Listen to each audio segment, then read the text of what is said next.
되었으면 하는 그런 바람이고 또 그러한 마음으로 기도 함께 마음을 모아야 하겠습니다. 네, 오늘 금요일입니다. 호세아 예언자, 이 호세아서를 우리가 첫 번째 독서로 들었어요. 호세아 예언자는 그 이스라엘이 솔로몬까지, 다윗 솔로몬까지 한 나라가 이렇게 융성하게 이렇게 일어나다가 솔로몬 이후부터 슬슬 서로 마음이 막 그러면서 갈라서기 시작하는 거예요. 그래서 북쪽 땅은 북이스라엘이라는 나라가 생기고 그쪽에 왕이 세워요. 예로보암이라는 왕이 생기고 이쪽 남쪽에는 남쪽 가운데서 이 다윗 솔로몬 그 대를 이어서 왕이 이렇게 이어서 나라가 달라졌어요. 그러면서 이제 나라가 달라지고 막 서로 분열이 일어나고 뭐 이렇게 되는 거죠. 이 호세아라는 이 예언자는 북쪽에서 예언 활동을 했습니다. 그런데 이제 엘리야나 엘리사나 이렇게 활동하고 그런 것보다는 저술 예언자라고 해요. 문서 예언자라고 하고 글만 남아있어요. 그가 어떻게 무슨 활동을 했는지는 잘 몰라요. 글이 성서가 남아있는 것이죠. 네, 저술 예언자였습니다. 그는 결혼이라는 모티브를 통해서 자신의 결혼 생활을 이렇게 소개하면서 불의와 불신앙을 단호하게 하고 있죠. 그러니까 호세아는 결혼, 결혼이 불행한 결혼, 이것을 가지고 예언을 하는 거예요. 당시 그 시대 상황은 이쪽 나라 위에 시리아의 티글랏 피레세르 3세라는 왕에게 조공을 바치게 됩니다. 큰 나라가 이 이스라엘을 침략하려고 하니까 조공을 바치는데 그렇게 조공을 바치다가 또 한번 객기를 부렸나 봐요. 에이, 안 되겠다. 이 나라에 우리가 무슨 조공도 아니고 조공을 계속 바치고 안 되겠다 하면서 방귀를 들었고 방귀를 들으니까 위에 큰 나라가 어떻게 그냥 이쁘게 가셨을까요?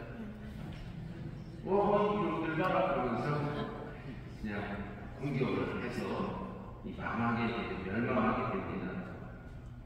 예, 호세아는 이런 이스라엘의 아주 혼란스러운 그런 북쪽으로 갈라지는 이스라엘의 마지막 때에 활동한 예언자입니다.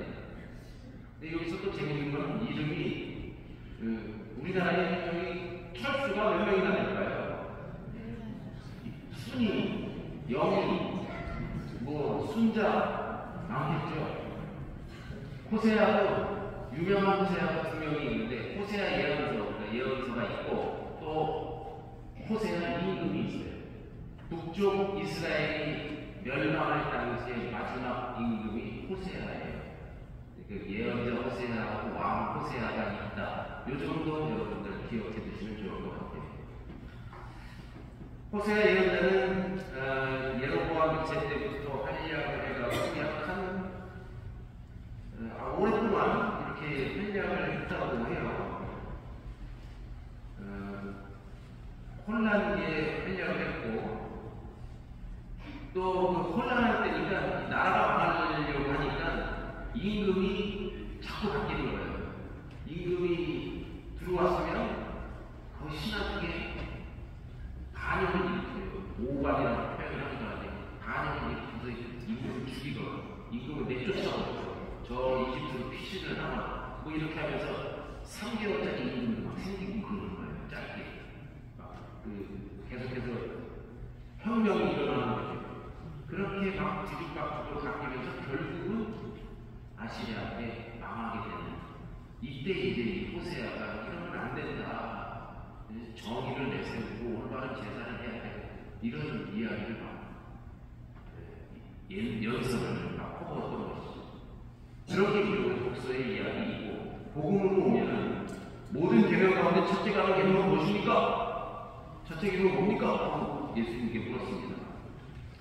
이것은 사실 여전히 우리에게도 궁금한 질문이죠. 살아가면서 가장 중요한 것, 신앙생활에서 가장 본질적인 것은 무엇인지 언제나 궁금하죠. 이에 예수님께서 명확한 답을 주십니다. 첫째는 이것이다. 이스라엘아 들어라. 쉐마 이스라엘. 이런 표현을 들어보셨죠? 구약에서 들어라 이스라엘. 잘 들어라. 쉐마 이스라엘. 주 우리 하나님은 한 분이신 주님이시다. 우리 하나님만이 유일하신 주님이심을 인식하고 그에 합당하게 살아가는 것이 가장 중요한 계명이다. 이렇게 이야기합니다.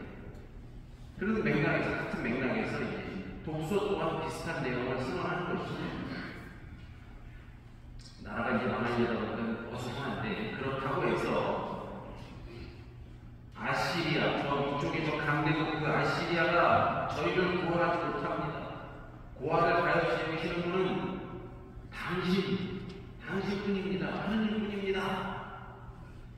이 선언에 이어서는 첫째 계명을 잊어버릴 때 나오는 결과를 이 비틀거림이라는 주제로 묘사합니다.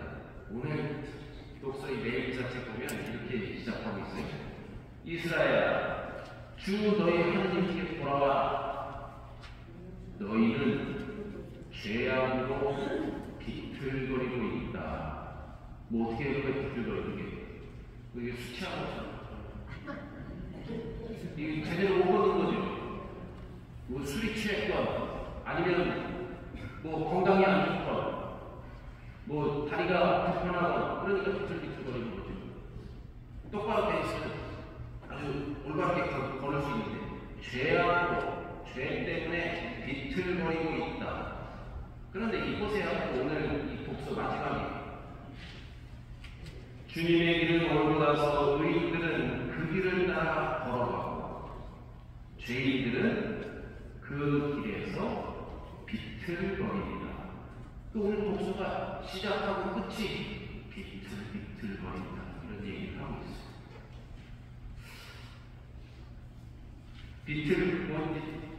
독서, 성경 말씀을 읽다 보면 전체 내용을 가지고 묵상하고 기도할 수도 있고, 이런 말씀에서 단어가 여기도 딱 나오고 거기도 나오고, 그러니까 이 단어가 그래 확 좋을 수도 있죠. 저는 요즘 단어, 이 비틀거리구나, 재밌는 표현이네 하면서, 아픔이 비틀거리, 술 취하면 비틀거리는데, 죄를 지으면 비틀거리는 거예요. 영적으로 건강하지 못할 때 비틀거린다. 그 얘기가 뭐냐면 하나님과 좀 멀어졌다. 그러면 비틀거린다. 흔들리고 넘어지고. 일상을 살아가면서 고통이 흔들리거나 불안에 넘어지는 이유는 바로 주님만이 하나님이시라는 가장 중요한 계명을 잊고 다른 신을 섬기고 있었기 때문이라는 것이다. 합당한 삶의 중심과 본질을 잊어버리고 본질이 아닌 것에 의지하고 매여 있으니 중심을 잡지 못하여 매번 흔들릴 수밖에 없는 것입니다. 이스라엘아 들어라.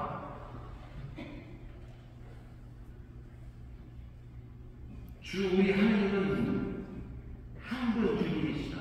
바로 그분만을 섬겨라. 하나님과 가까워지고 그분을 붙잡을 때는 비틀거리지 않습니다. 그런데 그분과 멀어지고 떨어졌을 때, 오히려 죄악에 붙어 있을 때 흔들흔들 중심을 못 잡는다는 것이죠. 그렇습니다. 중심을 딱 잡고 하나님을 꼭 붙잡고 가야 합니다. 사선식이 정적으로 가는 이번 주 강조되고 있는 주제들이 회개입니다. 주님만이 하나님이심을 새롭게 인식하는 것. 그러니까 호세아가 강조하는 저 강대국 아시리아의 분마가 나를 구원하지 못한다는 것. 이걸 깨달아라. 그것을 바꿔 얘기하면 오늘을 살아가는 우리들에게도 어떤 아시리아 분마다 내가 가지고 있는 재력, 아니면 내가 믿고 있는 어떤 또 다른 것, 나의 권력, 나의 힘, 그런 것이 아니라 바로 하나님뿐이다.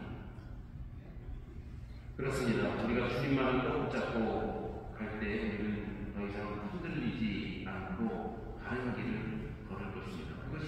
지혜이며 이를 인식하는 것이라고 회개의 시작이다.